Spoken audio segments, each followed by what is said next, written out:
the reading capital of the world.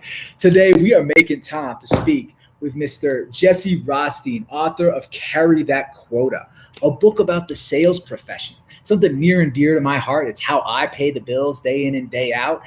Jesse and I both work at LinkedIn. We've been friends for some time now. And what I love about Jesse is that, in the sales profession, this is a profession that's almost entirely based on execution, right?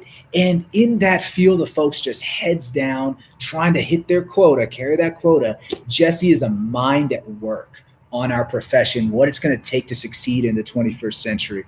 And this will be our last 99 pages broadcast for 2020. I just want to take a minute and say thank you to everyone that is tuned into us, helped us build this community, making reading fun and achievable for all. That's our mission, and we're so glad that you've been a part of it. So thanks. And Jesse, welcome to the show, man. How are you doing? I'm doing well. Thanks for having me. Absolutely. So listen, Jesse, I know you're one of my icons and idols at LinkedIn. I'm so proud that we get to work together. Maybe introduce yourself to the community real quick. Tell us a little bit about yourself. Yeah, thank you. My name is Jesse Rothstein. I'm currently a key account manager at LinkedIn. I'm based in New York City and have been what you call sort of a career sales professional for the past 15 plus years. Had the opportunity to work for a number of companies, kind of large multinationals, but also some small startups. And I've worked in the US, I've worked overseas in Australia, New Zealand, and different parts of the Asia Pacific region. And I love the sales profession. I love being a part of dealing with customers and trying to solve problems, and just the ability to kind of learn new things every single day fires me up. And I think sales provides that. Outside of work, I'm married. I've got a 9-month-old daughter.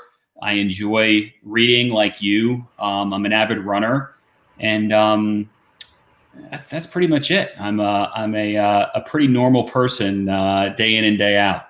Well, I'll tell you that one thing right now, normal people aren't going around writing books. All right. So first off, congratulations. Thank you. Book. Look, when I think about the sales profession, the last thing I think about off the top of my head is, oh, wow, that deserves, 60 to 70,000 words in a book. So why did you write this, and who is this book for? Yeah. So I would say, first and foremost, the book itself is for the young, aspiring person early in their career that is thinking about, is sales right for them? Do they want to get into the profession? Or it's for the mid-career, more mature career professional that might not be in sales, but is thinking about getting into the profession. And my reasoning for writing the book is really simple. I think a lot about legacy and what will be around when I no longer am, and have had a number of things sort of happen to me throughout my life, some good, some bad. And I've always had the idea sort of kicking around in my head. And it was about 5.5, 6 years ago where I had a very powerful conversation with, at the time, a customer who's now become a really, really close friend when I was working overseas for LinkedIn in New Zealand. And it was that conversation that night that really ignited the fire, that I said, I'm going to figure out a way to make this happen. And I'm going to write this book. Super interesting, man. I mean, and I love the way your audience, you've written this for folks who are not currently in the sales profession. And I guess my first question for you is, what is your perception of the reputation of our perception from the outside? The reason why I want to start there is because when I go to talk to college kids or when I talk to young people, I never see anyone who aspires to be a salesperson. And it's a great job. It's comfortable. It's fun. I get to meet interesting people and solve interesting business problems. Why is it that our reputation doesn't just draw a lot of people to begin with? It's a good question. And I don't know the answer, but my observation, Rajiv, is that you have society creating a stigma about the profession that is bad. We see it in movies, we see it on TV, we just see it in general conversation. Often when you're, interacting with people, And what do you do for a living? Oh, I work in sales. There's a negative vibe associated with it. And I think to a certain extent, we've created this aura that selling is negative or bad because you're forcing someone to do something that they don't want to do. When I feel totally opposite. I think, like you alluded to, I think it's a great profession. I think when done the right way, it's beautiful.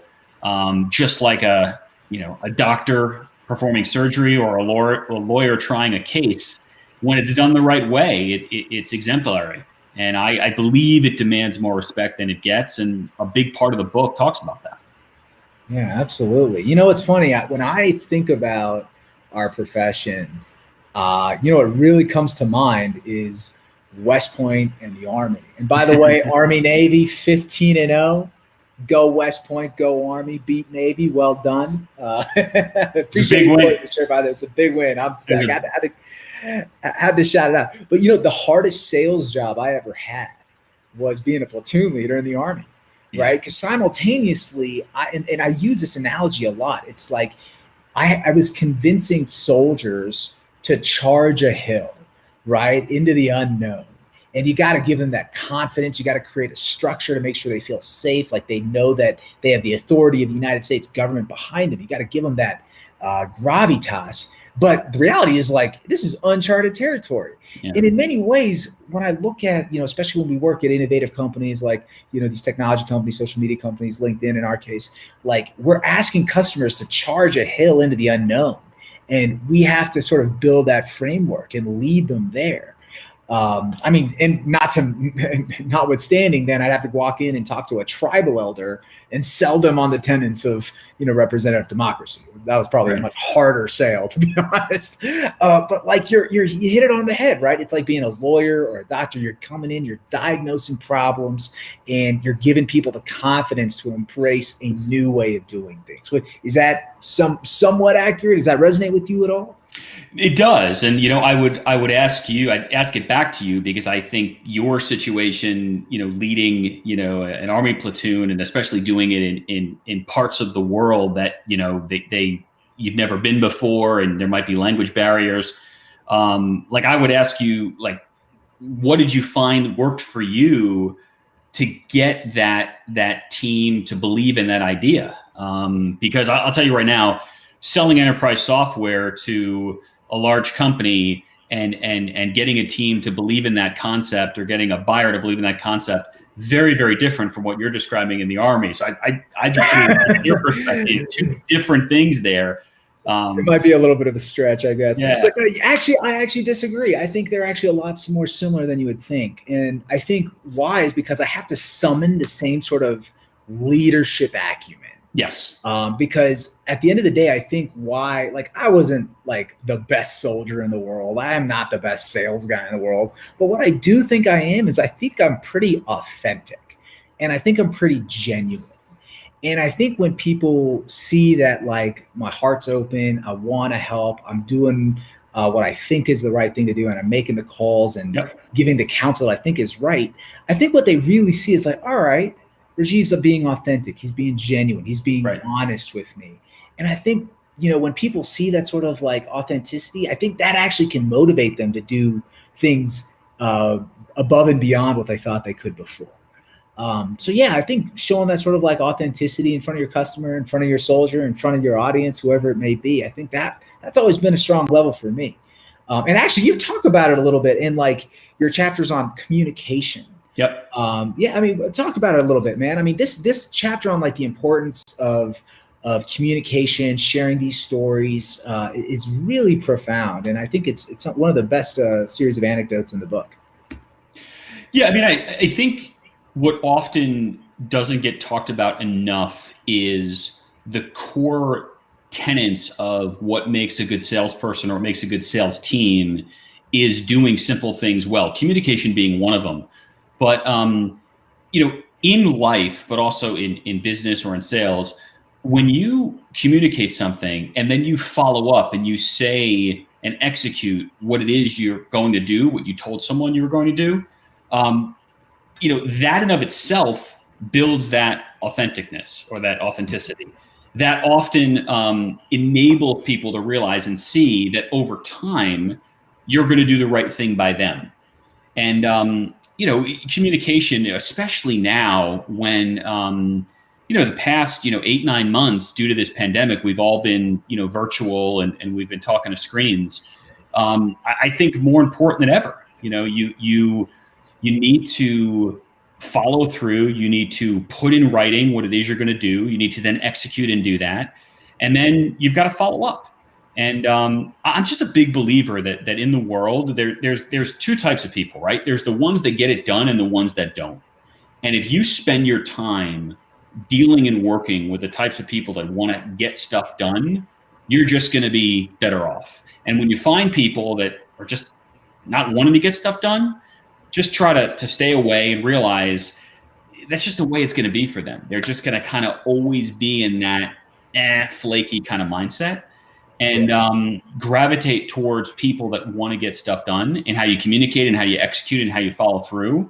And I think you'll move things forward, whether it's sales related, whether it's business related, or quite frankly, just life related. Yeah, well said, man. I love that. I actually got a question for you in the sense, in the context of like a startup, right? And I know we have entrepreneurs from our networks watching this, people that are thinking, all right, I got an idea, I got a product, I need to get it out there.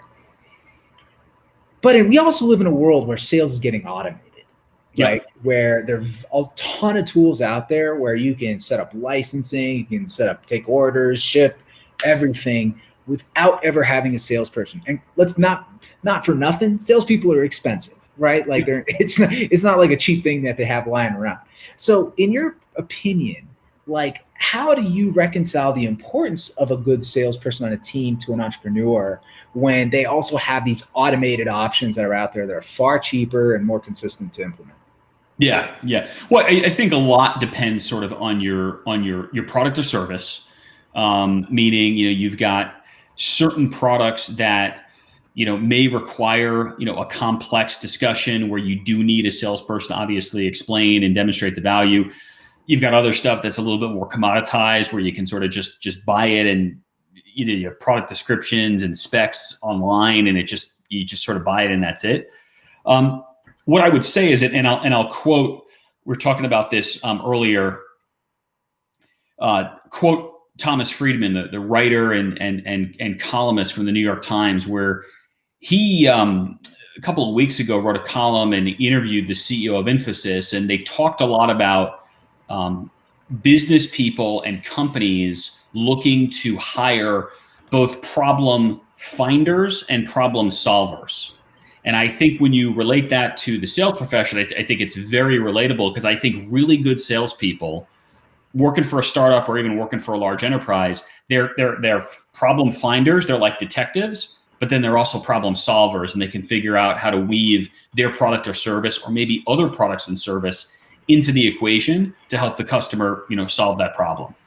So I don't know if that answers your question, Reggie, but that's kind of how I think we need to think about it, is that if you have a person that you're paying, a salesperson that you're paying, and you need them to be productive, they've got to help the customer find their problems, but then also solve their problems. I love it. And I actually just sent out the article that Jesse is referencing here. And I think that's absolutely interesting. We had a question come in from the live chat, if you don't mind. Sure. Yeah. From he asks, okay, sales in the truest sense is an opportunity to demonstrate integrity, leadership, and build companies.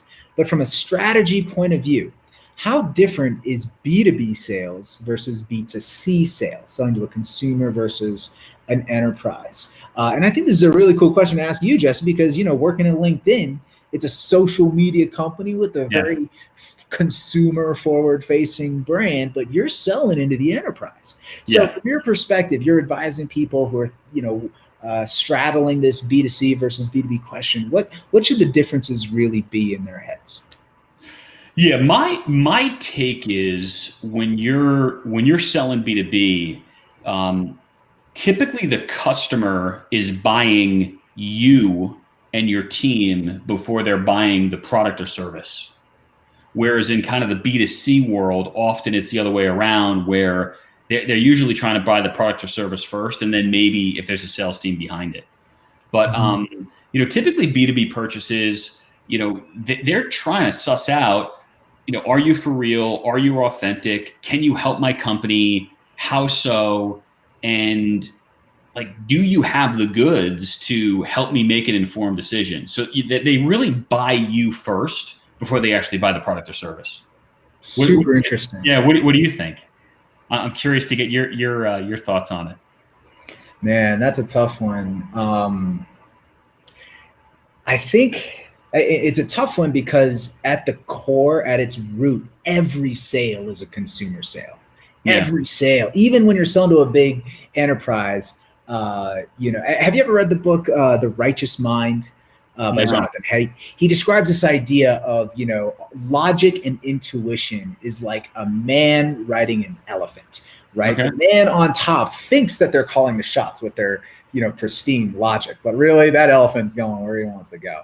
And that's instinct. And I think more often than not, even though we're talking to big companies, at its core, every time we're talking to an individual with a family, with insecurities, a person with career aspirations who wants to get promoted or maybe leave the company altogether. Maybe want to go retire.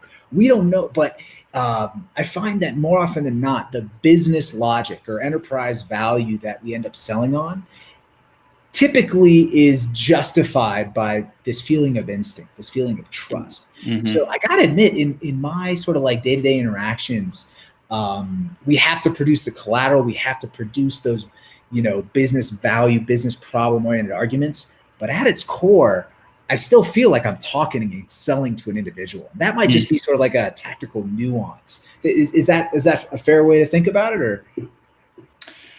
I think it's a fair way to think about it. I think a lot depends on what it is you're selling and is it actually truly unique? Because I think in certain situations, some things have become so commoditized that look, it's a race to zero. You're buying a light bulb, you're buying a piece of copy paper, you're buying a laptop, you're buying a monitor. Some of this stuff is like, it's a race to zero. It's literally the same stuff with a different brand name or a different color, and that's it. And in that case, it's sort of like, who can get me the best price for this quantity? And that's it. Like, there's no presentation, there's no value. It's like, sharpen your pencil, and that's it. So sorry, go ahead. Sorry, I didn't mean to. No, I was just gonna say, I think it depends. Yeah. You bring up something interesting, the nature of the commoditized sale versus, let's say, the innovative product sale, one that's differentiated versus commoditized. What's interesting? Someone asked me if the sales profession is going to be remote from here on out, right? We're just going to do everything over Zoom, everything over Teams or whatever. And my response to them, I'd love to see what you had to say. My thought is I built the famous MBA 2x2 matrix, right? I viewed the two axes as one axis for commoditized versus differentiated. Mm-hmm. And then another axis for margin, like high margin, low margin. So if you're in a high margin, highly differentiated product line, I actually think, like, let's say enterprise software that's super innovative. Like, I actually think that they are going to be the last to get back on a plane. Whereas the first that I imagine getting back on the plane are probably going to be the high margin but highly commoditized salespeople, those working, say, in financial services, consulting, where if you're a seller for PwC, Ernst & Young, Deloitte, Accenture, like, it is really hard to differentiate, who is going to do your accounting better, or your data center day two operations better, right? So those people, they want to get on a plane, get in front of their customer for that face-to-face interaction to earn that trust first. So I'm just curious, how do you think about the sales profession going fully remote, versus getting back on a plane and going face-to-face after COVID? Yeah, I mean, I think eventually we will get back to a place where we will be in person again. I think it's going to take some time, and I think that this whole thing with COVID is going to have to work itself out. But I would agree with your point in that I think where there is not that much differentiation, you're going to see a greater degree of urgency for people to really want to get out there and do the lunches and do the dinners and do those types of activities to differentiate via relationship or something along those lines, where the folks who are selling stuff that is just very, very unique and they're sort of the only game in town, they're going to be able to be a little bit more selective as to who they visit with, which planes they get on, and et cetera, and how that'll work. So it'll be interesting to see. But I do believe that the currency of business is and will always be relationships. And I think relationships get fostered and moved ahead more quickly in person versus just in a Zoom environment or in a WebEx type environment or Microsoft Teams type environment, simply because there's a lot of stuff that you pick up on body language before the meeting, after the meeting, sort of the unwritten stuff that I'm sure you've seen this go on in your meetings throughout the years and interactions. And on the walk to the conference room, you get a nugget of information that influences the meeting. And then on the walk out, you find something else. And lo and behold, later that day, you bump into somebody on the street or in the airport and you get another nugget of information. And, that's important stuff in the life cycle of a customer relationship. And that just can't happen in a virtual environment. It's just my opinion on it. I just don't think it can happen virtually. Super interesting, man. Well, I'm not going to lie. I haven't been on a plane since March. And as a sales guy, that felt awesome. I'm like, so I mean, I know it's going to have to come back sometime, but I'm going to enjoy it while I can. So we had two questions come in. One from Stesha Doku, healthcare entrepreneur out of North Carolina, one of my best friends here. We also had someone else, Robbie Goldberg, comment. Both of them have similar questions, but Stesha writes, do you think the term sales is still loaded? Why is it considered something sinister instead of something like Jesse says about problem solving? And Robbie follows up, Jesse's clearly doing a lot on his end to change the brand of sales. I'm curious to know if you've ever addressed someone that you felt was tarnishing the sales brand. I think these are two really interesting questions. So I guess, the first one, let's take on Stesh's is, is there a rebranding that needs to happen of the sales profession, and how do we even do that? And then two, based on Robbie's question, did you ever have an instance where you felt you were talking to someone who was really disrespectful of the profession, and how did you react? Yeah, I mean, so I think the rebranding of the profession, I don't necessarily know if the stigma will ever be shaken, but I think that people are getting more savvy with doing their research, and people are getting more savvy as to who they choose to deal with. And as a result, these salespeople that don't rise to the occasion will feel the effects of not doing it the right way.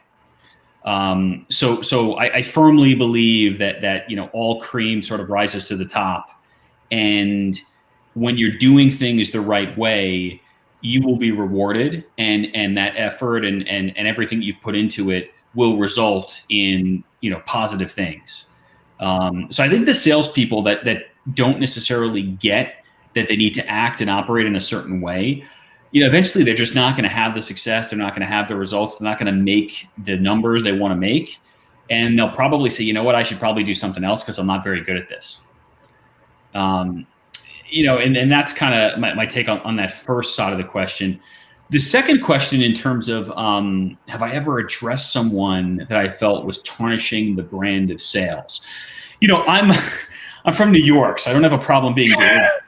But what I would say, Rajiv, is I often will go out of my way to try to educate and help people get better, whether they're trying to be better as a salesperson or, quite frankly, just be better as a person. So, funny story, I all the time, not all the time, but more often than not, my phone will light up and, someone is selling something, someone, hey, so-and-so, I'd like to talk to, and I'll just stop, sometimes I'll take the cold call randomly sometimes and just listen to see kind of how they're doing it and what they're doing. And I'll just sort of say, look, I might be able to help you out, but let me just share a little advice with you as to how I would approach this. Or even, in a working sense, in my day job, at LinkedIn, if I'm working with a client or I'm working with another salesperson who's at a client and I see them doing something or I hear them doing something that might be a bit off, I will go out of my way and say, look, like, we should schedule some time. There is a better way for you to approach this pursuit, and here's what I recommend. And in some cases, that means something as simple as, you should do some more research and figure out, how this should work. Or, let me just kind of paint a picture for you and give you a little bit more context, because you're just not even close. I don't take myself seriously, but I take the profession seriously, and I feel a sense of obligation to help people get better. And I just think there's a sense of karma when you do that over and over again, and people feel that in some way, shape, or form, it'll reward you kind of over the long term. Well said, man. We actually had a really interesting question come in. And this is from Gita. Generally, salespeople are the problem finders. So how do you influence the problem solver groups internally, R&D, engineering, product, etc., who may have their own agendas and priorities? This, to me, is like the mark of a really talented sales organization and a well-functioning customer-focused arm, where you actually use the fingers on the pulse of the customer, the salespeople, to actually get info back. And it does feel sometimes, though, when we go and talk to product, I mean, hell, we face this at LinkedIn too, right? Yeah. I mean, it's a perpetual problem in every technology company I've ever seen. And, even healthcare and every company, it's like, if you're a salesperson, you need to argue on behalf of your customer to a product team that is serving a broader market and also their career aspirations. Like, what has been your experience in influencing a product team to meet a need for your idiosyncratic customer? Yeah. So what I would say in general, and again, no disrespect to people that aren't, client facing or not in sales, but typically the farther away that you get from the customer, so whether you go up the chain in terms of leadership or whether you go kind of across the organization in like a different function, albeit product or R&D, the farther away you get from the customer or the bloodstream of the business, the less in touch you are. That's just a fact. So when you are sort of the tip of the spear and you are client facing and you are hearing from the customer day in and day out, it is your obligation and your job to try to communicate that up the chain and then across the organization based on what the customer need is.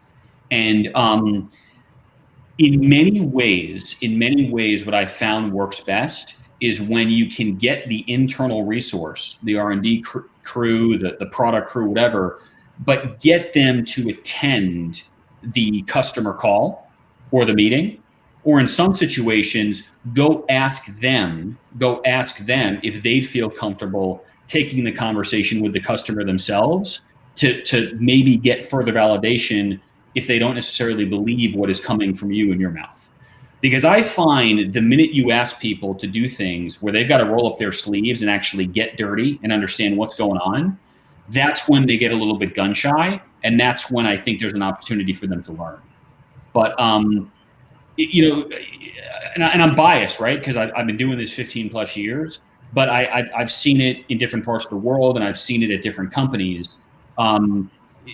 The salespeople and the people that are getting in the trenches every single day have the best pulse as to what's going on in the world. And when you're mixing it up and you're kind of getting dented every single day by getting some knocks to the chin, you're becoming more educated and you're becoming more informed. And the farther you get into the puzzle palace of the company, and you're not taking as many external meetings, your blade gets more dull. And really sharp execs know that, and they make an effort to stay external and focused. But not all of them do, and that's just unfortunate. The Puzzle Palace. That is brilliant. I'm gonna have to steal that one. Judy Bell actually comments here, and I think she's absolutely correct. You know, selling, persuading, lobbying, advocating, problem solving, these circles all overlap substantially. Aren't we all engaged in all of them all the time in a company? And I think this is actually very astute, because what she's recognizing is just because you're not carrying a quota doesn't mean you're not engaged in a sale. Right. And I think that's incredibly wise. Just out of curiosity, when you wrote this book, I mean, you come from technology sales, but I got to admit, in the back of my head, I was thinking like, wow, there are some really analogous things to say how politicians engage with their constituencies, have charities fundraise. I'm just curious, when you looking back on it, do you think about the extensibility of this skill set into other domains and professions? Or do you feel like, look, my thesis is really rooted in that quota carrying salesperson on the front lines of corporate America? No, I mean, I think the concept of selling an idea starts at a very, very young age.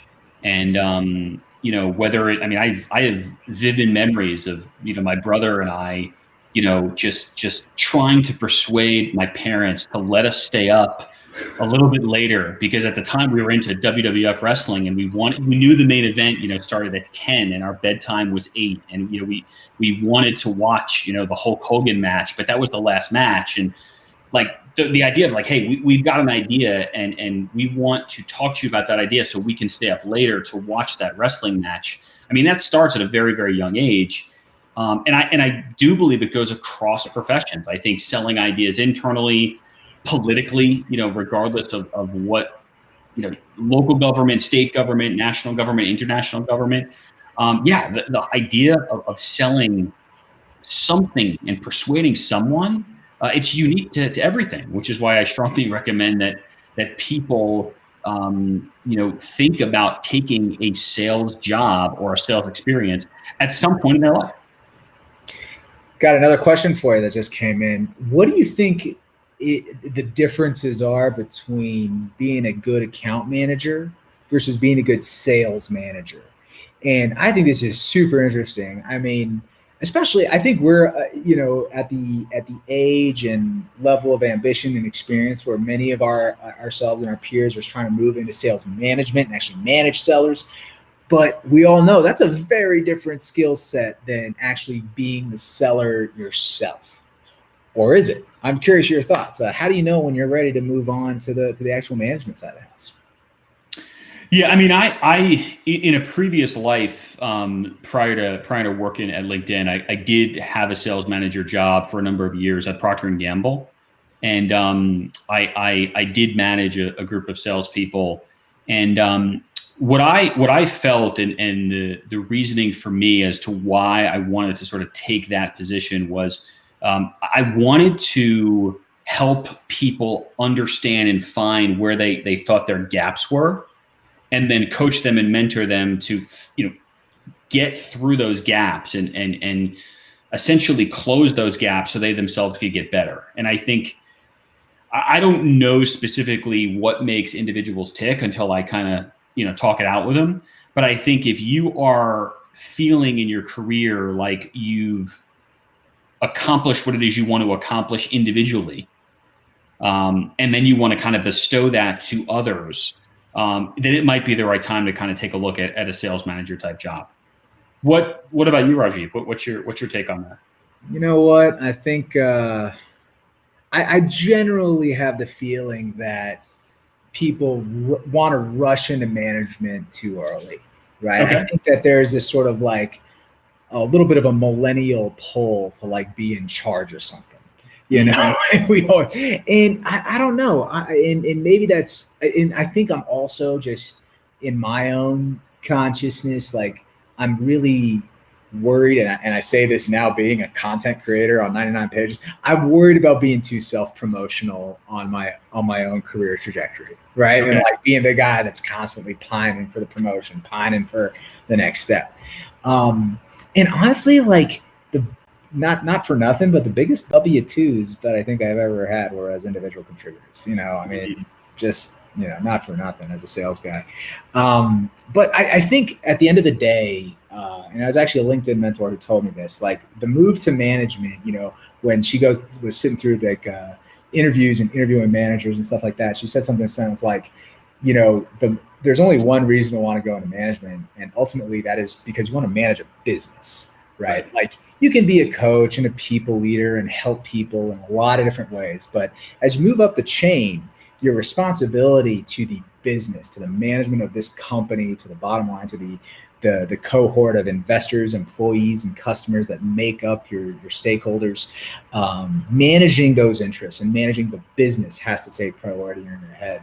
And I got to admit, that's actually a harder leap than I think a lot of people think it is. Right? Is really thinking in the interests of your business, not just your team, not just the customer, and really kind of thinking on behalf of those stakeholders. Does that make sense?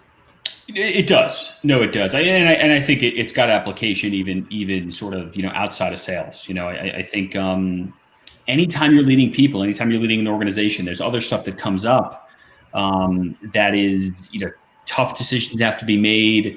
It's a whole other sort of ball game.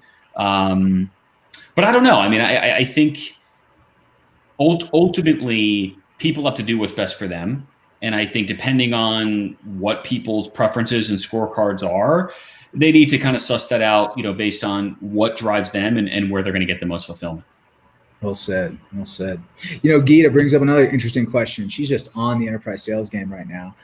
Technology sales partner with consulting sales to bundle products and services. So what are the challenges that you face in your career when partnering with other sales teams? Let's say channel versus product, systems integrator and product. Like when you work with these when you have these sort of joint sales motions, what are some of the challenges and things that people need to think about when they go through these?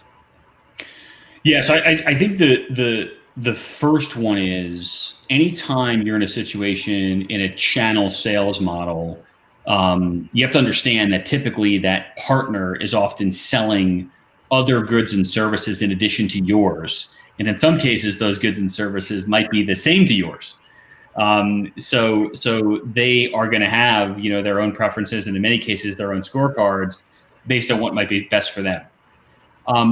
The other thing too, and I experienced this a couple times throughout my career, is that whenever you're dealing with selling through another mechanism, through a distributor, through a channel, through an integrator, you can't make the assumption that they've done their homework and that they know the end user customer as well as they probably should. And I have found, throughout my career and even now, you have got to know your customer so well that your dialogue and your conversation really should be sort of in their language, using their terms and their nomenclature. And often when you're dealing with partners, I'm not saying this happens all the time, but a lot of times they are selling multiple things or multiple products and services, and they just don't have the ability to go as wide and deep as they should as to what's going on at the customer, and specifically what are the customer problems that are going on, which hopefully the products and services address. So I don't know. I'm a big believer that if you want to get something done and you want to get it sold, you've got to make sure that you are on your A game and you do your research and your end user customer, from a understanding standpoint, you understand it better than anyone, and in many cases, including the customer. Well said. Well said. I think that's incredibly wise. What's interesting? In both of our roles now and in prior companies, I'm sure we've had to work with a lot of these partners and joint sales ops. I think another interesting thing is the idea that really embracing the idea that with a team, regardless of what logo's on the business card, like with a team, you really can cover more ground and hear more customer inputs and bring more people to the table. I found that one of the times when those partnerships have been unproductive are when people are territorial, Yeah. And they create these sort of like combative relationships. Like, actually, no, that's my customer. You get away from that. They told me this information. I'm right and I find more often than not, if and actually, truth be told, some of my most productive relationships have, say, been with Microsoft while in my current position at LinkedIn. And, being able to come to the table, have mutually supportive ideas on what's best for the customer, but also just being honest about how we're each incentivized. Yep. Just putting it on the table and just saying, like, look, I get, incentivized to push this, but not this product, etc. I think building those open and trusting relationships between the engagement teams that are going to cover an account, I think is actually pretty critical. And when done right, I think they, can put a exponential level of influence onto an account. But when done wrong, it can implode and be catastrophic, and someone's going to get burned. I've seen it go both ways, and I actually think it's a really, really interesting question that is worthy of further discussion. Yeah. So I want to take, one of the words that I think really stands out as I read your book is the concept of simplicity. Yeah. Right. It's a theme that I think comes out loud and clear, and even in just talking to you, you are never, even just in day-to-day conversations when I've called you to get your advice on ideas on LinkedIn.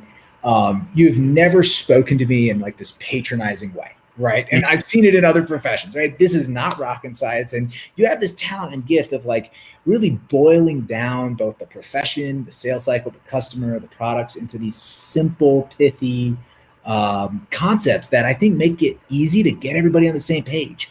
And so I'm curious, like, how do you simplify the needs and the features of enterprise customers and products? Yeah, I mean, it's I'm a big believer that people want to have the least path of resistance, and they want to understand things as quickly as possible. And often, things in life just often are communicated in ways that make them a lot more complicated than they need to be. And, I'm a big believer that doing really simple things over and over again lead to really, really big things over time. So, to answer your question around like, how does it relate to enterprise software? How does it relate to communicating, that to the customer? I learned from a mentor, really early in my career that you've got to be able to communicate the idea or the product or the service that you're pitching so crisp and so clearly that that person can not only regurgitate it back to you, but then sell it or communicate it to other people in their organization when you leave the room. Yeah. And I just really try to stay focused on keeping things very concise, very to the point, and very much addressing the problem that we're trying to solve for the client. And often I think with enterprise software, especially, in the world we live in today, Rajiv, as you know, enterprise software, it does so many things. I mean, there's probably the average piece of enterprise software might do 550 things that are unbelievably valuable, but the end user probably only needs it to do like 2 or 3 to solve their problem. Yeah. In the conversation, you really should only be addressing those 2 to 3. And not necessarily, going down this path of, well, let me show you 1 more thing, or 2 more things, or 3 more things. Once you've addressed the problem and you've hit it in a very simple way head on, that might be all you need. And often I think salespeople get enamored with the gab, the talk, and often they just don't hit head on the importance of problem. We can solve it. Here's how. What does next steps look like? Gift of gab. How can that be a distraction? Yeah. So, I even just as I look at some of the folks watching in today, and first off, thank you again all for you who've tuned in. We really appreciate it. It's just great to see so many folks tune in to hear about this book, Carry That Quota. I see a lot of entrepreneurs. I see a lot of folks who are working in startups. and to have product ideas, people that are working on companies in different sectors. Follow on reading. Like if you were advising a startup, which I know you do, and you see a startup CEO, he's like, look, I got a product, I'm ready to take it to market. Tell me a little bit about what I need to be reading and studying up on so that I don't get burned when I need to go to market here. What would be some of your recommendations for helping an entrepreneur better understand sales? Yeah, books wise, you're talking about? Yeah, let's start with books. Yeah. So I mean, I would say a couple come to mind. So I think first and foremost, written, the Stephen Covey 7 Highly Effective Habits book. I think sales and business in general is like, if you haven't read it, it's sort of like it's must reading. I would equate it to maybe number one. Just in terms of a lot of the principles, a lot of the concepts as it relates to productivity, understanding human needs, getting consensus, all of that stuff. I mentioned Jeff Tull earlier. Last name is Thull. He's written a couple of books. One of them is Exceptional Selling. The other is Mastering the Complex Sale. So if you're selling enterprise software, both of those are highly, highly recommended. A couple others that come to mind. The former, not former, but he founded IMG, the sports agent, huge multinational global firm. Guy by the name of Mark McCormick wrote a book, what they don't teach you at Harvard Business School. Unbelievably awesome, well-written, street smart type of business book, highly applicable for entrepreneurs. And then the last one that I would say, and this is a personal plug because I know the author. He's a Cornell guy that I know pretty well, but he's written a couple of books. But his most recent book is called The Messy Middle, written by a guy by the name of Scott Belsky. He's now the chief product officer at Adobe. But The Messy Middle is literally writing about the messy part of the middle of startups. So you go from idea to either nosedive and you end the startup, or you get acquired, or you whatever happens, you cash out. But it talks all about the middle and all the stuff that's messy and all the stuff that's screwed up and challenging. And it's a great read. It's for entrepreneurs. It's about as good as you can get. So those were a couple, Raji. But you're a big reader. I mean, what did I leave out? You got probably a bunch in the mental filing cabinet there. Yeah, honestly, the one that got me started, and actually it's a follow-on question that we got here from Mahi. So one of my favorites that really helped me understand what the heck I was doing was the Challenger Sale. Yeah. Just table stakes sales book. Really, I think what that did is it gave me the confidence to stand. I mean, for a sales gig, coming out of the gate, working for a startup, sitting in front of a customer that's, fairly highly ranking, fairly highly paid. Their time was very valuable. He's like, all right, what can I do for you? Let's get down to it. I mean, it's very intimidating. And to be able to, be confident and actually challenge that, prospect's framework and how they think about a problem, despite their years and years and decades of experience, and actually potentially view that experience as a liability on their part. You might be too entrenched in your ways, sir. Like the Challenger Sale kind of helped me sort of get out of that, framework. Yeah. Also, it's not technically a sales book, but the book Give and Take by Adam Grant is actually my favorite business book. And I think what that did is really shape my views on just how enterprise teams work and best serve each other. And bottom line, you want to be a giver, not a taker. That's right. I'm just curious, did you happen to ever work with Medic, Sandler? Mahi asked this question. Any opinions on these sales methodologies? Anything that comes to mind as either better than the others? Yeah.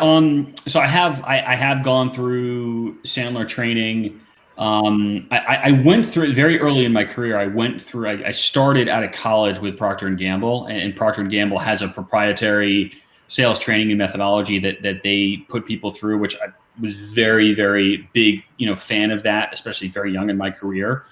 Trying to think others. I had mentioned the Prime Resource Group as another sort of sales methodology and sales concept that I was impressed with. They're all good. I know some better than others, but if I had to sort of like recommend one, I don't know if I'd say like one is that much better than the other one.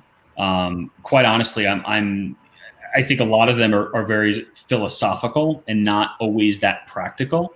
And I'm more kind of a practical person.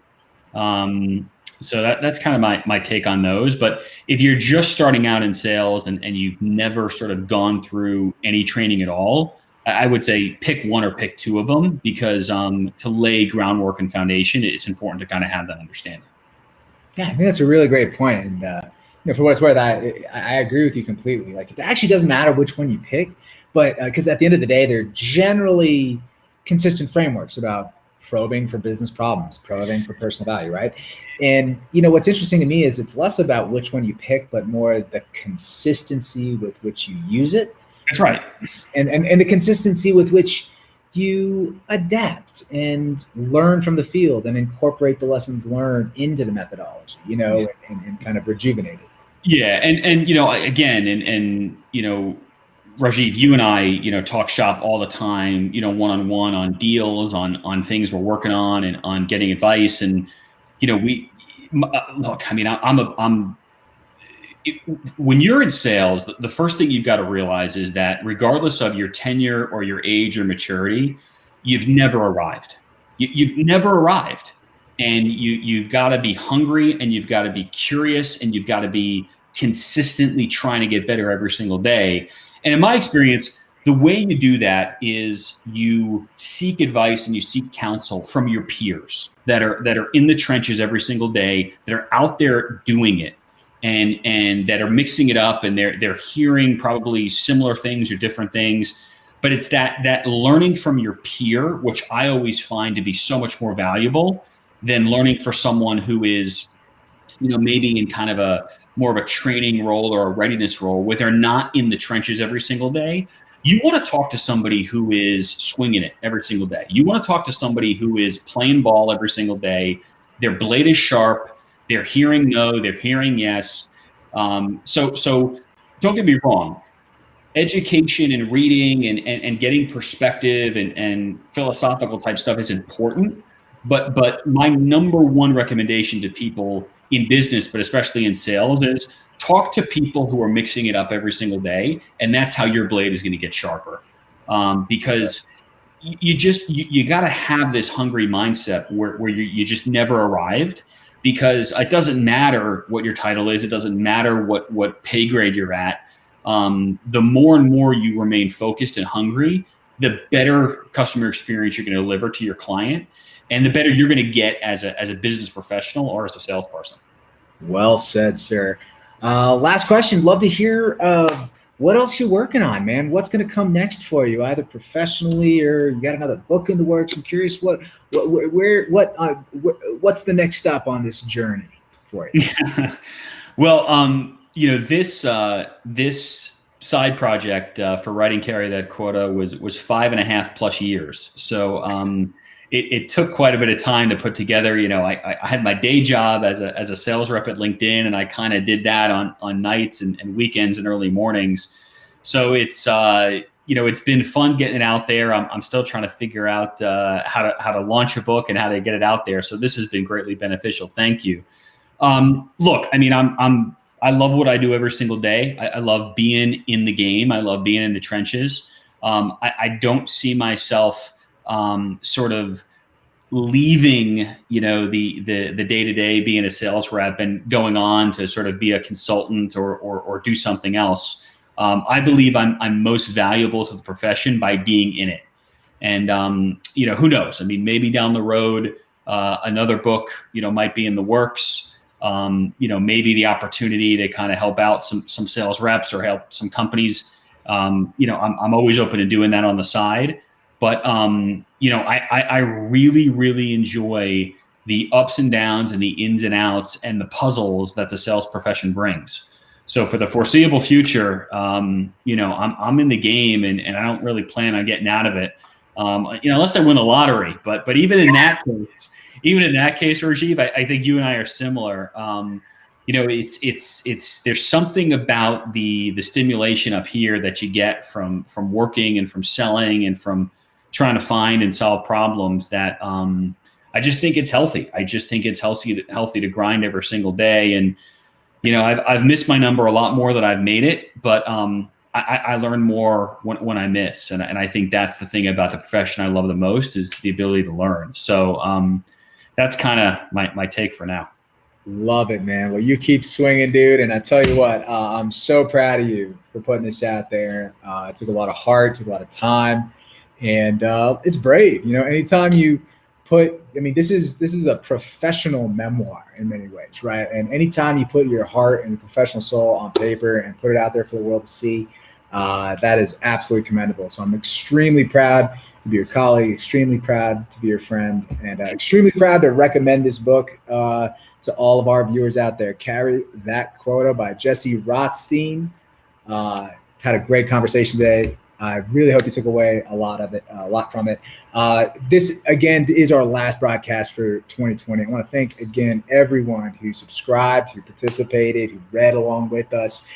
This has just been so much fun to go on this journey, and I'm really hoping that in the new year, we take it to the next level. So thank you, and we'll be signing off. Have a great evening, y'all.